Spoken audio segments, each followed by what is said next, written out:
نواز شریف کیوں مخلوط حکومت کا حصہ نہیں بننا چاہتے؟ کیوں ان کے ساتھ نہیں بیٹھنا چاہتے؟ چارٹر آف ڈیموکریسی کی بات کرتے ہیں، سب کو لے کر چلنے کی بات کرتے ہیں، تو اب وہ کیوں نہیں اس کا حصہ بننا چاہ رہے ہیں؟ دیکھیے، ایک تو اس کا اظہار وہ پہلے خود بھی کر چکے ہیں، دوسری بات یہ ہے کہ اب وہ چونکہ 3 دفعہ کے وزیر اعظم ہیں اور عمر کے اس حصے میں ہیں جہاں وہ ایک یعنی اس طرح کی حکومت جہاں پہ بلیک میلنگ ہوتی ہے. ظاہر ہے کہ آپ اس قدر یعنی کچھ مچ ایک پی ڈی ایم ٹائپ ایک گورنمنٹ جاب بننے جا رہی ہے، اس میں پھر آپ کو 100 باتیں بھی سننی پڑتی ہیں، لین دین بھی ہوتے ہیں، ہر طرح کی گفتگو. تو وہ اپنے آپ کو اس پوزیشن میں نہیں رکھنا چاہ رہے، جس کی وجہ سے انہوں نے شہباز شریف کو آگے کر دیا ہے. اور دوسری بات جو ہے وہ جس کی طرف ہم توجہ نہیں کر رہے وہ یہ ہے کہ ان کی صاحبزادی جو ہیں مریم نواز، وہ پنجاب کی وزیر اعلیٰ بننے جا رہی ہیں، جو کہ ان کا ایک دیرینہ ظاہر ہے خواب بھی تھا، اس کے لیے انہوں نے ایفرٹ بھی کی.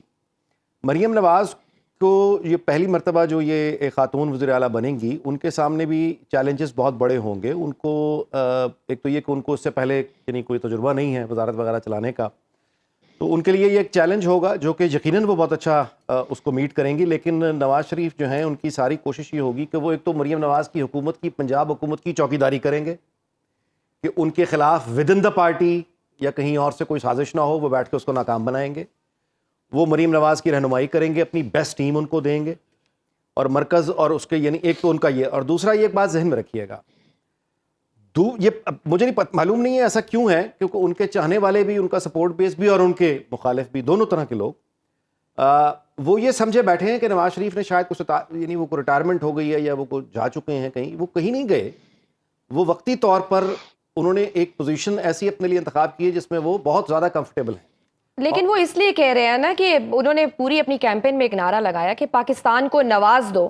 چوتھی بار وزیر اعظم میاں نواز شریف، بڑے بڑے ایڈز چھپے تھے اخباروں میں. جی بالکل درست بات ہے. تو الیکشن کمپین میں تو اب اس چیز سے پیچھے ہٹ جانا، اس سے یہ الیکشن کمپین کیا سرائیاں ہو رہی ہیں؟ الیکشن کمپین میں تو یہی اب آپ نے سپورٹ نہیں کیا، ایکسیپٹ نہیں کیا. جی میں یہی آپ سے گزارش کر رہا ہوں کہ الیکشن کمپین میں تو یہی کہا جائے گا نا، لیکن اگر ووٹ اس تناسب سے نہیں پڑا تو پھر کیا کیا جائے. تو اس لیے اب ان کی جو اسٹریٹجی ہے، جیسا میں نے گزارش کی. اچھا، دوسری ایک اور طرف پہلو بھی آپ ذہن میں رکھ لیں کہ اگلے آنے والے 18 سے 20 مہینے یہ کس طرح کے گزریں گے، اس کا اندازہ ہم سب کو ہے. یہ سخت ترین وقت آئے گا، اس میں بڑے سخت فیصلے ہوں گے، اس میں بہت یعنی کھینچا تانی اور بڑا کچھ ہوگا. اس میں سیاسی طور پہ جیسے کہتے ہیں نا کھٹن واسطے کچھ نہیں ہوگا. اور ایک تو طریقہ یعنی یہ والا وقت جو ہے وہ دوسرے دیکھ لیں گے. اچھا، ایک اور بات ہے کہ 18 اور 20 مہینے کے بعد ہی انتظامی طور پہ بھی کچھ ایسی واقعات مطلب ہونے جائیں گے، ایسے کچھ چینجز ہیں کہ وہ نہیں چاہتے کہ میاں نواز شریف اس وقت یعنی کسی کنٹرول میں ہوں. سو ان کی واپسی ہو سکتی ہے، کسی بھی وقت ہو سکتی ہے. 20 مہینے کے بعد ممکن ہے کہ وہ وزیر اعظم بھی ہوں، لیکن یہ ان کا فیصلہ ہے. اس وقت بہرحال پنجاب کو نئی وزیر اعلیٰ مل گئی، قومی اسمبلی میں انتخابات ہو چکے ہیں. دیکھنا یہ ہے، میں اپنی بات ختم کرتا ہوں اس بات پہ، اگر تو آنے والی حکومت کے ساتھ اسٹیبلشمنٹ ہوئی تو پھر تو حکومت کو کوئی خطرہ نہیں ہے. وہ پوری اسٹرانگ، پوری گرفت کے ساتھ، طاقت کے ساتھ حکومت کرے گی، جیسے 2018 کے بعد عمران خان نے کی. یعنی شروع کے 3 سال تو بہت طاقت سے حکومت ہوئی ہے، لیکن اگر وہ نہ ملا سہارا آتی ہوئی وفاقی اس حکومت کو تو پھر ان کا چلنا بڑا مشکل ہے. رائٹ. لیکن ایک اور چیز، بطور خاتون آپ نے کہا کہ وزیر اعلیٰ پنجاب بن رہی ہیں، پہلی خاتون، یہ ایک ہائی لائٹ ہے یا وہ میاں نواز شریف کی صاحبزادی ہیں، یہ ایک ہائی لائٹ ہے جی جسٹ بیکاز آف دیٹ؟ نہیں دیکھیے، یہ کوالیفیکیشن ہے. جی بالکل یہ کوالیفیکیشن. اگر آپ کو برا لگتا ہے تو آپ ووٹ نہ دیں. ہمارا کام تجزیہ کرنا ہے ان مووز پر جو لوگ کرتے ہیں. یہ لوگوں کا اختیار ہے کہ وہ مسترد کر دیں یا اپنا لیں. بے نظیر بھٹو کو انہوں نے اپنا لیا، مریم نواز کو انہوں نے اپنا لیا، ان کی اپنی پارٹی نے اپنا لیا.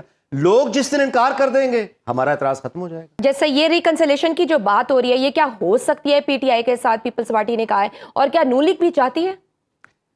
دیکھیے، نون لیگ تو کئی دفعہ اس کا اظہار کر چکی ہے، پیپلز پارٹی نے بھی یہ بات کہی ہے، آج فارملی بھی کہی ہے.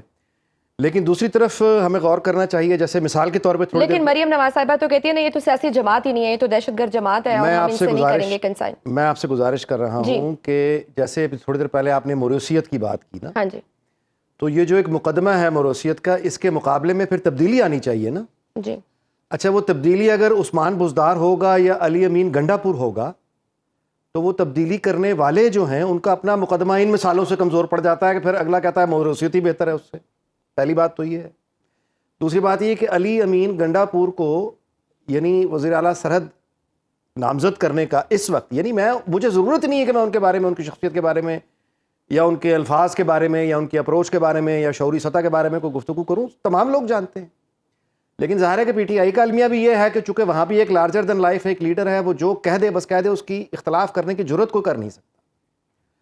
اب آ جائے ریکنسلیشن کن لوگوں میں؟ جو پی ڈی ایم، انہوں نے تو پہلے بھی اپنی ایک حکومت چلا لی، یہ پرانے سیاستدان ہیں، یہ اب بھی اکٹھے ساتھ بیٹھنے کو تیار ہیں. مثال کے طور پہ آپ نے بلاول بھٹو کی لینگویج دیکھی کیا تھی، اس کے باوجود یہ اکٹھے بیٹھ جاتے ہیں.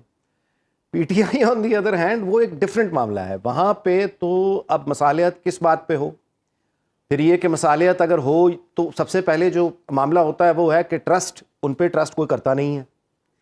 اچھا، تیسری بات یہ ہے اس میں کہ یہ جو اس کا نتیجہ نکالا جاتا ہے نا کہ پارلیمانی نظام ہی دراصل یہ برائیوں کا باعث ہے، یا پارلیمانی نظام سے لوگوں کا اعتماد اٹھ جائے گا. کئی دفعہ توڑا جا چکا بھائی، یہاں پارلیمنٹ توڑی جا چکی، آئین توڑے جا چکے، لیڈرز کو، سیاستدانوں کو پھانسی پہ چڑھایا جا چکا، جلا وطن کیا جا چکا، قلعوں میں پھینکا جا چکا، جیلوں میں پھینکا جا چکا.